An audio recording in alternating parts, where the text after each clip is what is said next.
Buenos días, profe. Buenos días.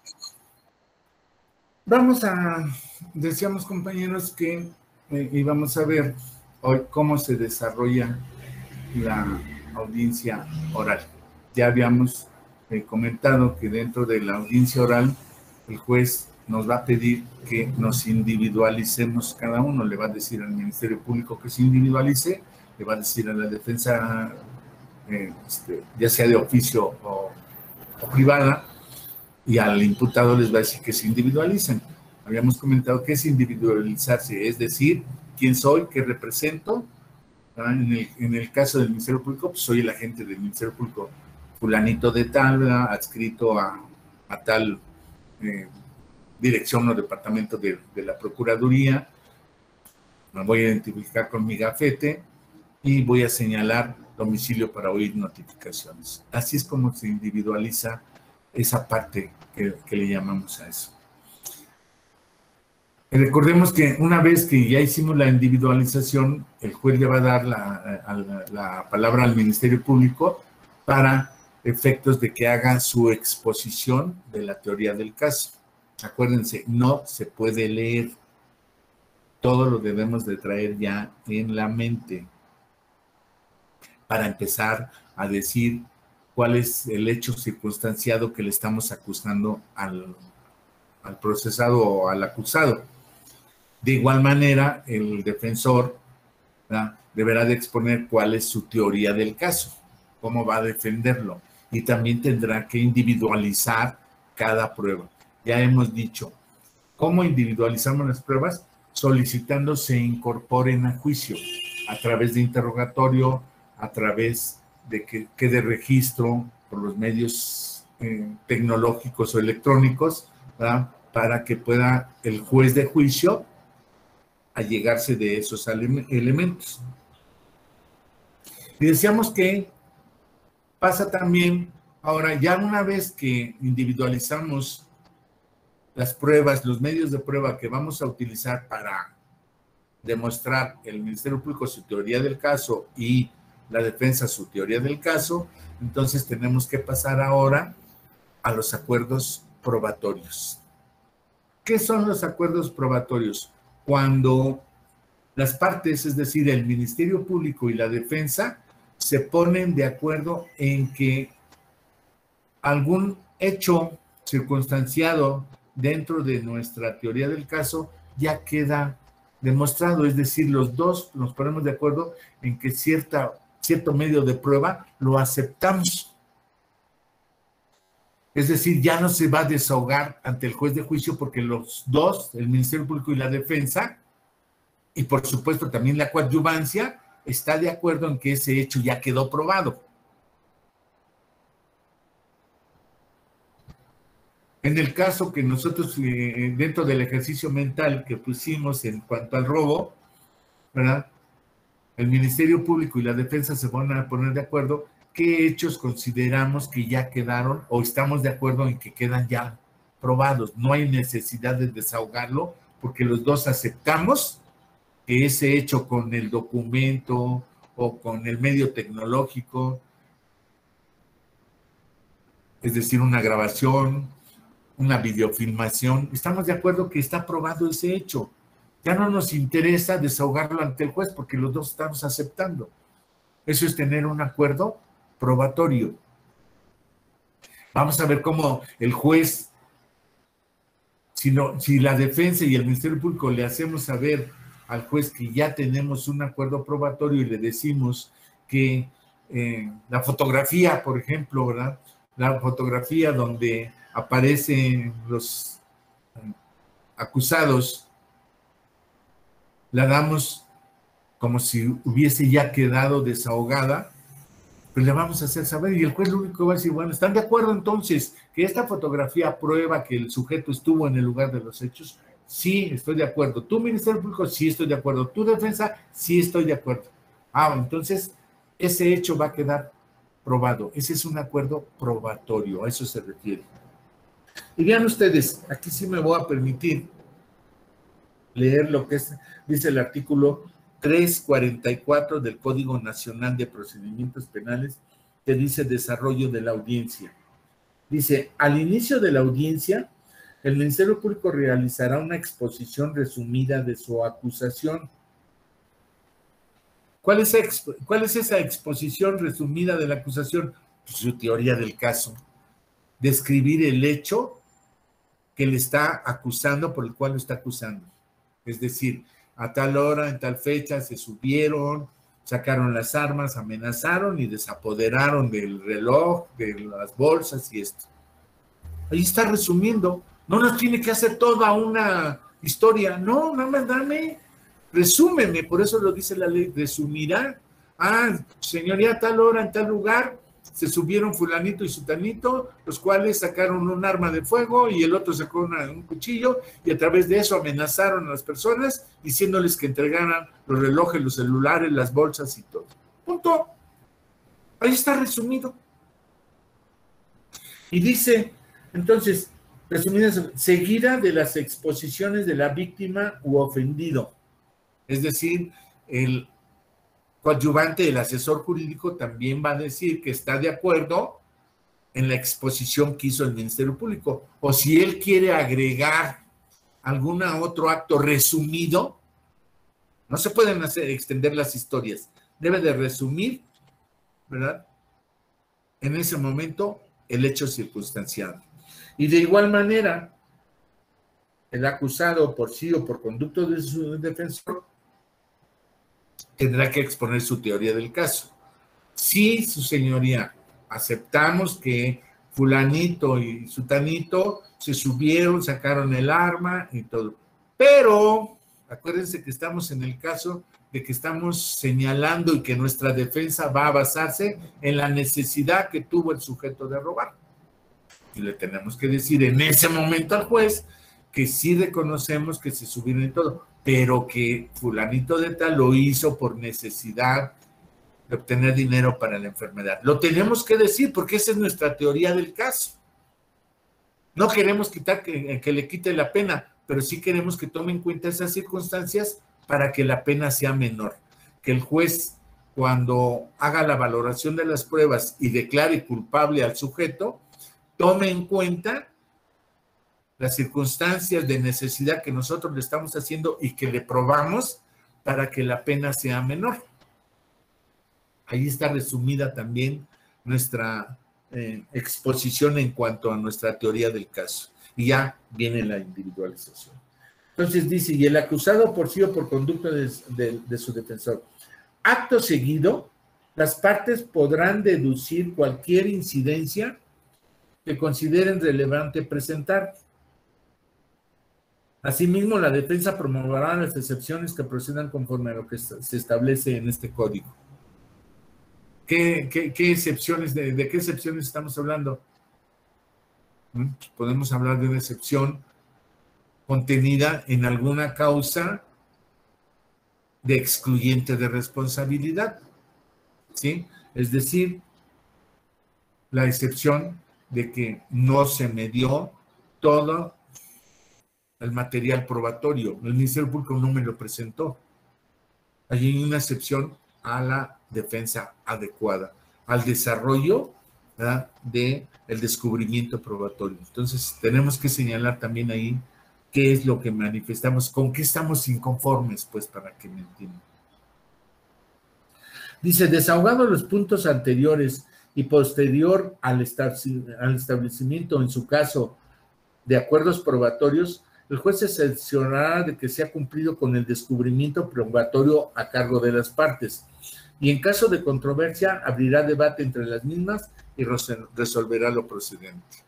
Es decir, ya se hizo el descubrimiento probatorio, pero en ese momento, bajo las excepciones o inconformidades que tenemos, le decimos, oiga, es que aquí el Ministerio Público está mencionando que tiene esta prueba y nunca me la hizo saber. Es más, en su formal acusación no aparece. Por lo tanto, no hizo el debido descubrimiento probatorio.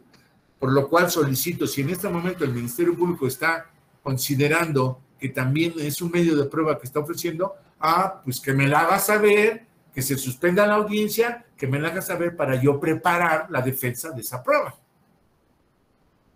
Ahí está la circunstancia donde el juez tiene que determinar, a ver, Ministerio Público, pues no se le hiciste saber, y tiene razón la defensa. Entonces, en este caso, Ministerio Público, te doy 5 días para que le hagas saber cuál es ese medio probatorio que tú quieres ahorita que se admita como medio de prueba. Hácelo saber para que la defensa tenga el derecho de controversia, de controvertir ese medio de prueba.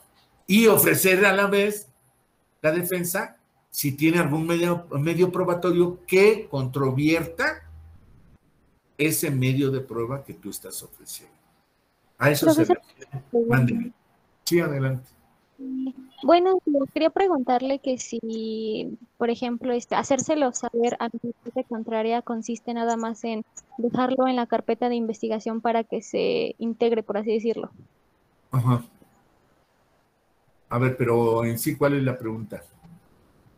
Eso, que si hacérselo saber a la otra parte era nada más la acción de ir a integrarlo a la carpeta de investigación. Así es, así es. Si no está integrada en la carpeta de investigación, pero ofrecida también, acuérdense, ofrecida por el Ministerio Público, acuérdense, ¿cuándo se hace el descubrimiento probatorio? Cuando él hace la formal acusación. Cuando yo hago como defensa mi descubrimiento probatorio, es decir, le digo al MP, mira, tengo esta pericial, tengo esta testimonial, tengo esta documental, tengo estos medios electrónicos con los cuales quiero acreditar. Si el Ministerio Público, si esto no está en el registro de la carpeta de investigación o ya de los medios de prueba que ofrecimos en la investigación complementaria, entonces quiere decir que no hicimos el descubrimiento probatorio pleno. O incluso puede haber, compañeros, digo, es muy circunstancial esto, ¿eh? Pero puede suceder. Puede suceder que se termine la investigación complementaria, metamos la formal acusación, hagamos la contestación, y en este momento, en ese momento el Ministerio Público dice, oiga juez, pero fíjese que una vez cerrada la investigación complementaria y ya ofrecieron mis pruebas, me están presentando este documento y la quiero hacer o quiero que se incorpore a juicio. Ah, pero no tenía conocimiento en la defensa de este documento que estás ahorita ofreciendo. Por lo tanto, no hubo un descubrimiento probatorio pleno. Y como lo estás haciendo apenas, les vamos a dar un tiempo para que tú se le hagas llegar a la defensa y la defensa tenga el tiempo para controvertir este medio de prueba que lo estás apenas ahorita diciendo que no lo pudiste descubrir porque no lo tenías a la mano. Así es como se puede presentar una situación en la cual ese descubrimiento probatorio no fue pleno, sino que apenas lo está haciendo saber. El juez debe de tomar las medidas para que yo, defensa, no quede en estado de indefensión, sino que me hagan saber ese medio probatorio que está ofreciendo el Ministerio Público. Y sí, efectivamente, ese documento no aparece en la carpeta de investigación. Ah, pero el juez le va a decir entonces en ese momento, ok, lo vamos a poner como registro en este momento porque estás ofreciendo pruebas. Estamos grabando, estamos hablando, estamos proponiendo. Pero en este caso, hácelo saber a la defensa y te doy 5 días para que se lo haga saber y 5 días a la defensa para que controvierta esa prueba y entre como medio probatorio. Y entonces ya se complemente el descubrimiento probatorio. Repito, es muy circunstancial, es decir, casi no se presenta, pero se puede presentar esa situación. Bien, dice, si es el caso que el Ministerio Público o la víctima o ofendido ocultaron una prueba favorable a la defensa, el juez en el caso del Ministerio Público procederá a dar vista a su superior para los efectos conducentes. De igual forma impondrá una corrección disciplinaria a la víctima o ofendido. Fíjense cómo aquí la ley dice, la desechará, no la aceptará. No, no lo dice. Dice, oye, Ministerio Público, te voy a aceptar la prueba, pero le voy a dar vista a tu superior porque es una negligencia tuya en la investigación. Aquí en ningún momento dice la ley que el juez deseche esa prueba. El juez tendrá que decirle al Ministerio Público, te doy 5 días para que se lo hagas llegar a la defensa y 5 días a la defensa para que controvierta esa prueba. No está diciendo la ley que la deseche. ¿Por qué no la puede desechar el juez? Porque puede ser una prueba relevante e importante, favorable a la defensa, para efectos de valorar la libertad del sujeto. Entendiendo, compañeros, que la ley no señala que se deseche ese medio de prueba que no nos hizo saber en el descubrimiento probatorio, y no lo está haciendo apenas. Ojo, la ley no lo va a desechar. Les digo, porque a veces dice uno, pues el Ministerio Público apenas nos presentó esa prueba, pero no me la hizo saber, por lo tanto, no la van a valorar. No, la ley nunca habla que la deseche. La ley nada más dice que le haga saber al superior la negligencia en que incurrió el Ministerio Público por si puede haber una responsabilidad penal o una responsabilidad administrativa. Pero tendrá que aceptar la prueba y hacerla saber a la defensa para poderla controvertir. Después dice el artículo 345, acuerdos probatorios. Los acuerdos probatorios son aquellos celebrados entre el Ministerio Público y el acusado, sin oposición fundada de la víctima u ofendido, para aceptar como probados alguno de los hechos o sus circunstancias. Vean ustedes, aquí es clarísima la ley. Defensa y Ministerio Público se tienen que poner de acuerdo si un hecho, les repito, una fotografía donde el sujeto está con la pistola en la mano y tiene enfrente a otro sujeto que le está entregando no sé, el reloj, o la cartera, la bolsa, el celular. Pues si la defensa dice, ¿cómo controvierto esa prueba? Oye, Ministerio Público, estoy de acuerdo en que esa fotografía prueba que mi defenso tenía la pistola y está amenazando y está recibiendo de la otra parte, bajo amenaza, la cosa. ¿Ok? Acuérdense que aquí, ojo, compañeros, acuérdense que nosotros estamos aceptando que sí hubo el robo. Lo que queremos justificar es que el robo lo hace por la necesidad de la enfermedad de la mamá. Por lo tanto, sí podemos llegar a un acuerdo probatorio en cuanto a aceptar esa fotografía como medio de prueba.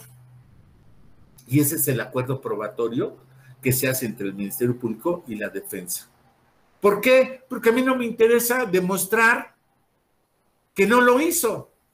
No, sí estoy de acuerdo en que sí lo hizo. Entonces, si estoy de acuerdo en que sí lo hizo, pues voy a aceptar ese medio de prueba y le voy a decir al Ministerio Público que se lo acepto como prueba.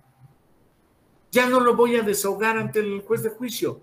El propio juez de control le va a hacer saber, como lo vamos a ver aquí adelante, le va a hacer saber al juez de juicio por qué acuerdo probatorio llegamos. Puede ser que desahoguemos testigos, peritos, pero le va a decir al juez de control, al juez de juicio, oye, juez de juicio, y te hago saber que el Ministerio Público y la defensa aceptaron que esa fotografía llamada documental, ¿verdad?, la aceptan como prueba de que el sujeto sí robó. Sí, estoy de acuerdo. No me interesa probar eso, que no lo hizo, me interesa probar que lo hizo por necesidad. ¿Me entienden? Allí es donde están los acuerdos probatorios. Dice, si la víctima u ofendido se opusieren, el juez de control determinará si es fundada y motivada la oposición. De lo contrario, el Ministerio Público podrá realizar el acuerdo probatorio. Es decir, si la coadyuvancia dice, oiga, yo no estoy de acuerdo, está bien, motiva el por qué no estás de acuerdo. Pues no estoy de acuerdo porque no nada más es la fotografía, tenemos también los videos, también tenemos los testigos. Sí está bien coadyuvancia, pero eso los vamos a desahogar. Lo que estamos hablando es exclusivamente sobre la fotografía y el contenido de la fotografía. Ahí es donde está el acuerdo probatorio. Por lo tanto, ¿verdad?, yo, juez, considero que está fundado y motivado el hecho del acuerdo probatorio entre la defensa y el Ministerio Público. Y dice, el juez de control autorizará el acuerdo probatorio siempre que lo considere justificado por existir antecedentes de la investigación con los que se acredite el hecho. Creo que es bien claro, una fotografía donde está el sujeto apuntando y el otro entregando. Esto muchas veces, por ejemplo, compañeros, digo, si lo aplicamos a otro delito, hay veces que estamos suministrando droga, cocaína en un centro, no sé, en un restaurante o en algún lugar donde se puede tomar la copa y todo, y hay cámaras, y estamos viendo perfectamente que entregan el sobrecito blanco a otra persona y la otra persona entrega dinero. Vean ustedes, ahí tenemos un video o incluso también una foto donde se está realizando el acto de comercio de droga. Digo, les pongo casos o ejemplos donde sí podemos llegar a acuerdos probatorios con el Ministerio Público, sobre todo cuando aceptamos el hecho, pero queremos rodearlo de circunstancias, como es el caso ahorita de que sí robó, pero por necesidad para la mamá. Bueno, entonces sí aceptamos que robó, pero lo que vamos a querer acreditar para bajar la pena es que robó porque quería dinero para su mamá. Bien. Entonces, con esto, el juez da por hecho un acuerdo probatorio y así es como se realiza un acuerdo probatorio. Se habla directamente con el MP, la defensa y el MP ante el juez están diciendo, sí, sí estoy de acuerdo, esta fotografía sí sirve para acreditar este hecho. Dice el juez, ok, perfecto, ¿están de acuerdo en que esta fotografía, como prueba documental, prueba que pasó esto? Sí, estamos de acuerdo, con acuerdo probatorio.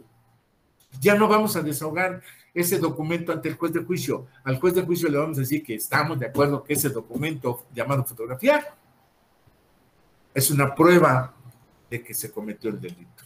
Ahí está el acuerdo probatorio.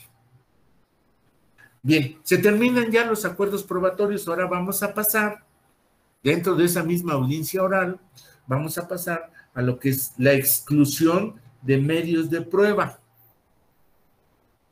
¿Qué pasa con esta exclusión de medios de prueba? Nos dice aquí, una vez examinado los medios de prueba ofrecidos y de haber escuchado a las partes, el juez de control ordenará fundadamente que se excluyan de ser rendidos en la audiencia de juicio aquellos medios de prueba que no se refieran directa o indirectamente al objeto de la investigación y sean útiles para el esclarecimiento de los hechos, así como aquellos en los que se actualice alguno de los siguientes supuestos. Y vean ustedes, ¿qué supuesto nos da para decir que el juez fundadamente diga no te acepto esa prueba? Así de plano le dice, no te la acepto. Me la estás ofreciendo, pero yo soy quien decido si te la acepto o no. Claro, en forma fundada y motivada, no es nada más, no te la acepto, no te la acepto por esto y esto. Y entonces nos pone estos casos. Dice, cuando el medio de prueba se ofrezca para generar efectos dilatorios, en virtud de ser sobreabundante, por referirse a diversos medios de prueba del mismo tipo, testimonial o documental, que acrediten lo mismo, ya superado en reiteradas ocasiones.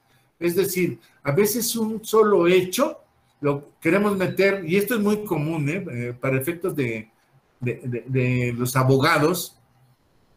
A veces decir, ¿cuántos testigos tienes? No, pues mira, es que estuvo fulanito, sutanito y menganito, y son 5 testigos. Vamos a ofrecerlos como medios de prueba. Y entonces ya, cuando estamos individualizando el medio de prueba ante el juez para incorporarlo, dice el juez, oye, me estás poniendo 5 testigos para acreditarme el mismo hecho. ¿Para qué dilatamos el proceso? Con 2 testigos que tú me des, con esos basta para acreditar el hecho que tú me estás queriendo demostrar. Por lo tanto, los otros, tu defensa, dime a qué testigos quieres que se queden. De esos 5 que tú me estás ofreciendo y quieres que se incorporen, elimíname, no te voy a aceptar 3.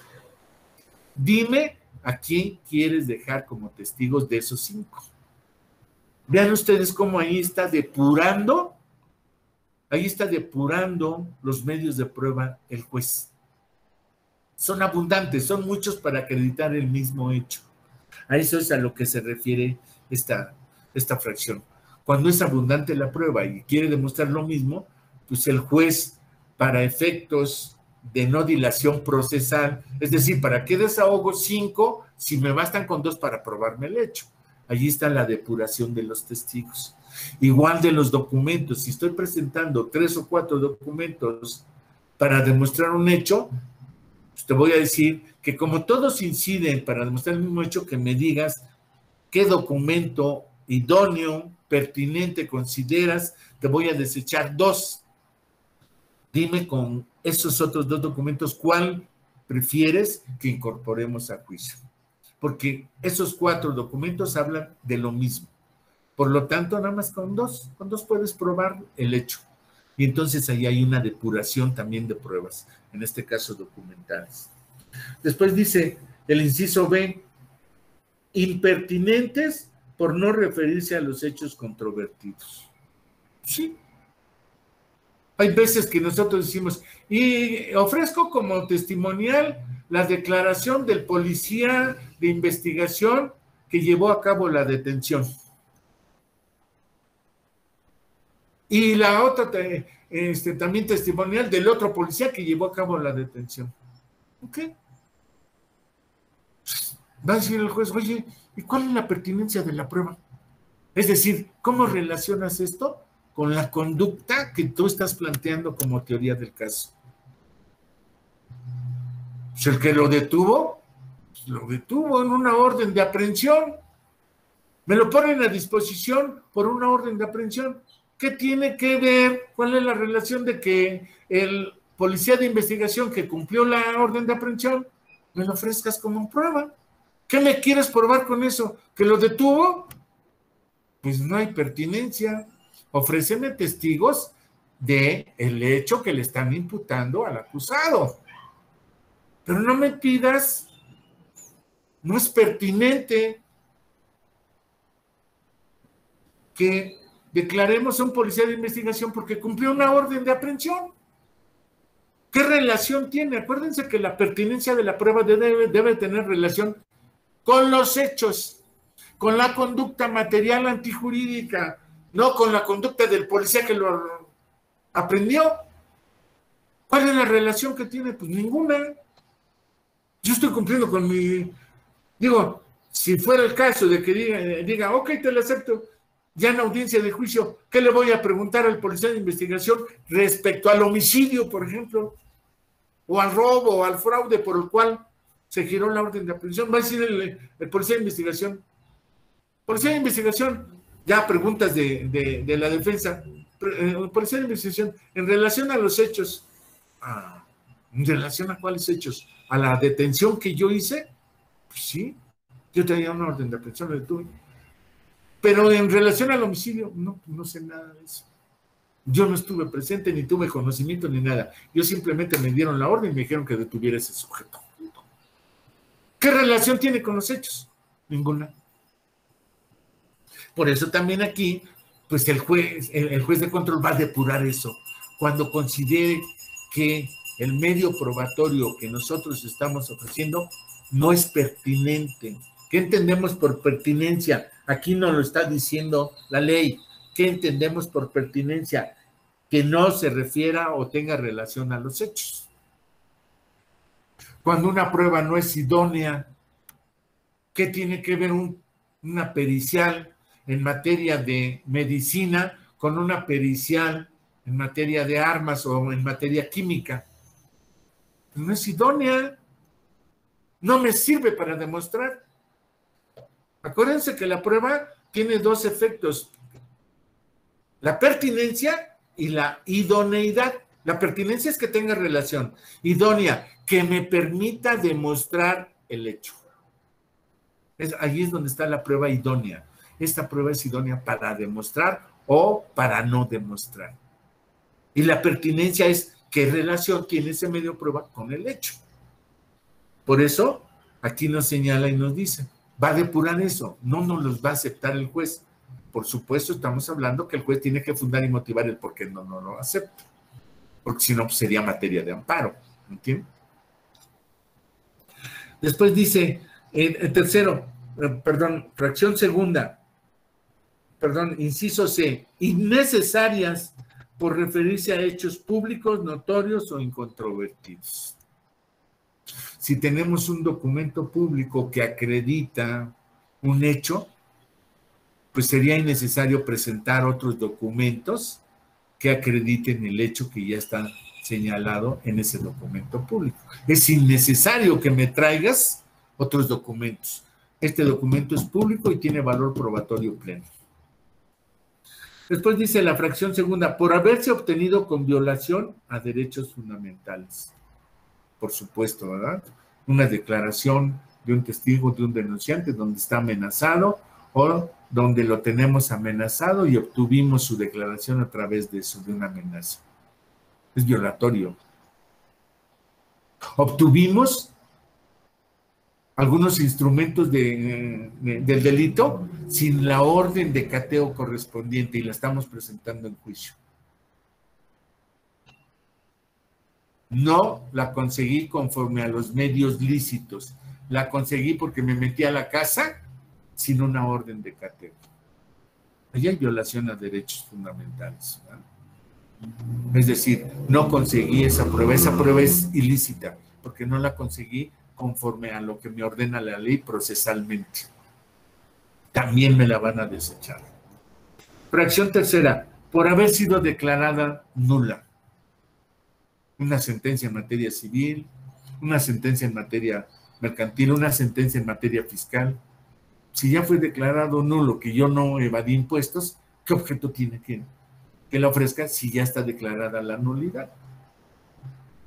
Ejemplos. Y la fracción cuarta, por ser aquellas que contravengan las disposiciones señaladas en este código para su desahogo. Aquellas que van contra la moral y el derecho. ¿Ah? No lo señala, dice que contravengan las disposiciones señaladas. Vamos a ver en qué condiciones me aceptan la testimonial. Vamos a ver en qué condiciones me aceptan la pericial. Cuando vayan en contra de estas disposiciones, también me las van a desechar. Así es como se lleva a cabo la exclusión de medios de prueba. Y entonces ya tenemos, si ustedes se fijan, compañeros, ya tenemos el cuadro de todo lo que es la etapa intermedia. Ya tenemos la formal, la acusación por escrito, ya tenemos la exposición del abogado victimal, ¿verdad? Del asesor jurídico de la víctima, también por escrito, ya tenemos la contestación por escrito de la defensa. Pasamos a la fase oral. En la fase oral ya individualizamos la prueba, es decir, ya solicitamos cómo queremos que se incorpore a juicio, en qué condiciones, y todo. Ya hicimos los acuerdos reparatorios. Si no hay acuerdo reparatorio, bueno, pues el juez tendrá que mandar todo lo que es. Ya pasó la exclusión de medios de prueba, ya ofrecimos los medios de prueba para la individualización de la pena, ya ofrecimos los medios de prueba para la reparación del daño. Ya terminamos con esa etapa intermedia, que es todo lo que implica eso. ¿Qué va a hacer el juez en este caso? Ya pasado estas dos etapas, ya controvertidas, ya analizadas, ya aceptadas, pues va entonces el juez ahora a dictar, a resolver, y entonces va a dictar un auto de apertura a juicio. En ese auto de apertura a juicio, compañeros, el juez de control le tiene que decir al juez de juicio, por escrito, aparte, le va a mandar la copia de todo lo que es la grabación que se hizo de la audiencia, pero lo tiene que mandar por escrito todo lo que se hizo en la audiencia intermedia. Es decir, le va a mandar la formal acusación, le va a mandar en un escrito, por eso se llama auto de apertura a juicio, en un escrito le va a decir, mira, se llegó, están ofreciendo como prueba, se llegó a la conclusión de que se aceptan estos medios de prueba y se tienen que desahogar de esta manera, porque así es como fueron aceptados. Estos medios de prueba sirven para demostrar la conducta. Estos medios de prueba sirven para la individualización de la pena. Estos medios de prueba sirven para la reparación del daño. Aquí te hago saber todos los medios de prueba, las testimoniales, las periciales, las documentales, las utilizadas por medios tecnológicos como pueden ser los celulares, las videograbaciones y todo. Y además te hago saber que llegamos a estos acuerdos, se llegó a estos acuerdos probatorios. Pero además también te hago saber que se desecharon estas pruebas por esto y esto.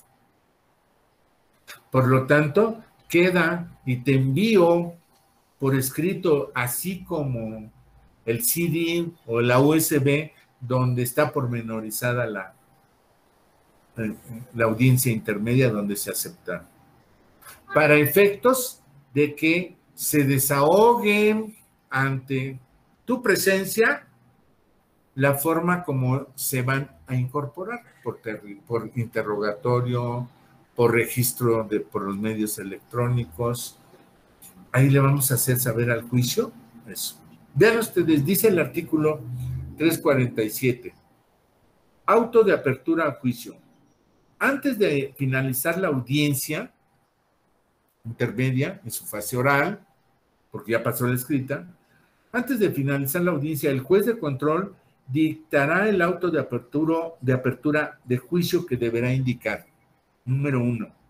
El tribunal de enjuiciamiento, es decir, el juez de control nos tiene que decir también a nosotros qué juez de juicio es el que se va a encargar del desahogo de las pruebas, de la valoración de las pruebas y de dictar la sentencia.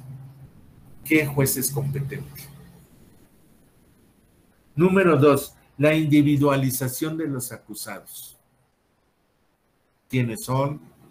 ¿Sí? ¿A qué se dedican? ¿Quiénes son sus papás? ¿Dónde es su domicilio? ¿Por qué está en ese momento ahí? No le va a hacer toda una narración, una historia, ¿no? Por el delito tal.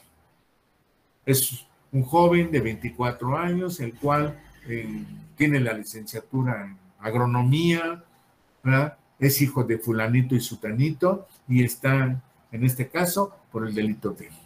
Ahí está individualizando a los acusados. Número 3, las acusaciones que deberán ser objeto del juicio y las correcciones formales que se hubieran realizado en ellas, así como los hechos materia de la acusación. Es decir, le va a decir cuál es la teoría del caso del MP y cuál es la teoría del caso de la defensa, así como el de la coadyuvancia. A eso se refiere esta fracción tercera, donde dice que le tendrá que saber los hechos materia de la acusación. ¿Y nosotros qué entendemos por hechos materia de la acusación? La teoría del juicio del Ministerio Público. ¿Cuál es esa conducta circunstanciada por la cual lo está acusando? Número 4, los acuerdos probatorios a los que hubieran llegado las partes. Vean cómo el juez de control le tiene que decir al juez de juicio qué acuerdos probatorios. Respecto a la fotografía tal, dicho medio de prueba documental queda acordada probatoriamente por el Ministerio Público y por la defensa. Lo que hace del conocimiento para que sea incorporada a juicio, ¿sí? Sin la necesidad de desahogo, toda vez que está aceptada como tal. Número 5, los medios de prueba admitidos, que deberán ser desahogados en la audiencia de juicio, así como en la prueba anticipada. Aquí sí ya le dice, en ese auto de apertura, en ese escrito, el juez de oral le tiene que decir, mira, admití la testimonial de fulanito de tal, y su incorporación a juicio va a través del interrogatorio que haga el Ministerio Público, o si es ofrecida por la defensa. Dicha testimonial va a ser incorporada a través del interrogatorio que haga la defensa. Ahí le está diciendo el juez de control cada una de las pruebas que fueron admitidas en la etapa intermedia, señalándole al juez de juicio cómo deben de ser incorporadas. ¿Sí? No se trata de que el juez de juicio diga, bueno, esta la vamos a desahogar de esta manera. No. En el auto de apertura a juicio queda establecido cómo quiero que se incorpore, cómo quiero que se desahogue esa prueba. Por medios electrónicos, por medio de la lectura, por medio del registro, por medio de los interrogatorios. Ahí debe de quedar bien determinado cómo quiero incorporarla a juicio. Acuérdense, la palabra decir cómo quiero incorporar es quiero decir cómo quiero que se desahogue para que se valore. Número 7. las medidas de resguardo de identidad y datos personales que proceden en términos de este código. O sea, el juez de control le tiene que decir al juez de juicio que la víctima no quiere que se mencione su nombre en el juicio. Ahí tenemos una identidad reservada. Cuando nosotros desahogamos la declaración de una víctima, por ejemplo, menor de edad, no podemos decirle, ¿verdad? Que nos diga la víctima Anita González, que no, tenemos que decir que nos diga la víctima de iniciales AG. ¿Por qué? Porque su identidad es reservada. No podemos señalar, decir el nombre de la víctima, porque así se quedó en la audiencia intermedia, que la víctima quería tener la identidad reservada. No podemos señalar su nombre. Tendremos que decir las iniciales de sus nombres y apellidos nada más. Y así si un testigo no quiere que se mencione su nombre, tendremos que señalar que se procede a la declaración del testigo de iniciales MCD. No podemos decir su nombre. A eso refiere las medidas de resguardo de identidad de las personas. La número 9, las medidas cautelares que hayan sido impuestas al acusado. ¿Qué es esas medidas cautelares? Si está en libertad, si está detenido, ¿sí? Si se le fijó de antemano el que no molestara a la víctima, se tomó esa medida cautelar. También tiene que hacerle entonces saber el juez de control al juez de juicio en qué situación se encuentra el imputado o la víctima bajo esas medidas cautelares. ¿Sí? Dice, por último, el juez de control hará llegar el mismo al tribunal de enjuiciamiento competente dentro de los 5 días siguientes de haberse dictado y pondrá a su disposición los registros en el juicio de auto de apertura, más los instrumentos, la pistola, el cuchillo, todo estará ahora a disposición ya no del juez de control, ahora estará a disposición del ministerio, del juez de juicio. Por supuesto, no estamos hablando que el juez de juicio va a guardar en su caja fuerte o en el área de seguridad de la sala de audiencias va a guardar la pistola, no. Recuerden, esa cadena de custodia todavía la sigue teniendo el MP. Lo que pasa aquí es que el juez le va a decir al Ministerio Público, en el momento del Ministerio Público, debes de traer y presentar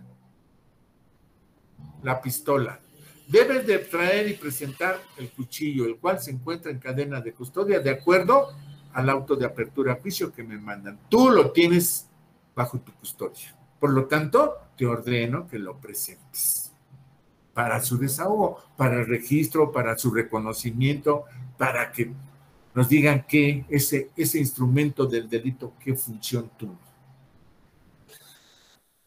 A eso es a lo que se refiere cuando dice, pondrá a su disposición los registros, los documentos, los instrumentos del delito, los objetos del delito, el dinero. Cuando es un acto de corrupción, ya está el dinero. ¿Cuántos billetes son? Son 100 billetes de 1,000 pesos. Pues aquí están, pues, pero están en cadena de custodia, los tiene el MP, no están en el seguro de la audiencia o en la caja fuerte del juez, no, los tiene el Ministerio Público en custodia, él es el que se encarga de la cadena de custodia. Lo que va a pasar aquí es que el juez se los va a exigir que los presente, todos esos registros a que se refiere el auto de apertura a juicio. Bien, entonces, esta audiencia intermedia, compañeros, como vimos desde que se presenta la formal acusación, todo el desarrollo, pues desgraciadamente lo hemos visto así muy rápido, ¿verdad? Todo esto, hasta este auto de apertura a juicio, esto es lo que implica preparar el juicio. Si ustedes se fijan, ¿verdad? Preparar el juicio implica en lo medular, implica la formal acusación, la contestación a la acusación, la individualización de los medios de prueba que tenemos que decir cómo queremos que se incorporen, los acuerdos probatorios, la exclusión de medios probatorios, los medios probatorios para la individualización de la pena. Aquí es donde entran, compañeros, para que me entiendan lo que es la individualización, aquí es donde entran las cartas de recomendación, los testigos de buena conducta. Allí es donde tenemos que ofrecer esos medios de prueba para acreditar la personalidad del sujeto y decirle al juez que al individualizar la pena tome en cuenta que el sujeto pues, es conocido en la sociedad. Aquí están las cartas de recomendación, aquí están los testigos de buena conducta. Oiga, aquí está, miren, ahí está su jefe vino a declarar que es una persona que tiene 10 años trabajando con él, que es excelente, que es cumplida, que esto y que el otro, que nunca le ha visto una situación en la cual ponga en riesgo la empresa o las personas. O sea, está avalando la conducta del sujeto. Esos medios de prueba también tienen que estar señalados en el auto de apertura al juicio. Vienen los medios que vamos a ofrecer y que queremos que se incorporen para efectos de la reparación del daño. Entonces, si ustedes se fijan, lo medular, lógico, son los medios de prueba para la conducta, comprobarla o desacreditarla. Eso es lo medular. Pero también tenemos que ofrecer los medios de prueba para la individualización. Y también tenemos que ofrecer los medios de prueba para la apertura, para la reparación del daño o desacreditar la reparación del daño. Con eso, si ustedes se fijan, el juez debe de cerrar, elaborar un escrito donde le haga saber todo esto al juez de juicio, para que el juez de juicio esté en posibilidad de entender qué es lo que va a desahogar en la audiencia de juicio, que eso es lo que nos toca ya ver la próxima semana entre lunes y martes.